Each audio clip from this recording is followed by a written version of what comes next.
संसार जालांगोन जोङो। हेलौ लोगोफोर, आरोबाव नोंथांमोननि गेजेराव मोनसे गोदान मिउजिक भिडिअ'नि आपडेट लानानै फैलायबाय। नोंथांमोना आंनि भिडिअ'खौ जोबजासिम नाय, होमबासो मिथिगोन माबे चेनेलाव होदों। नोंथांमोना आंनि भिडिअ'खौ स्किप खालामालासिनो जोबजासिम नायलाङो।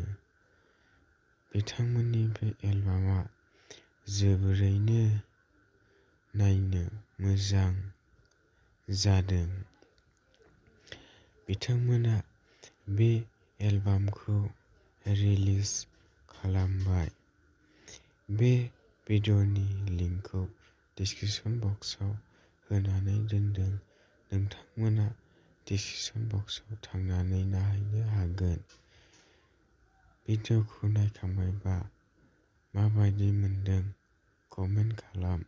चेनेलाव गोदानबा आंनि चेनेलखौ साबस्क्राइब खालामना लानो हागोन, मानोना आं बेबायदिनो बर' फिल्म आरो बर' मिउजिक भिडिअ'नि सोमोन्दै निउस लानानै फैयो।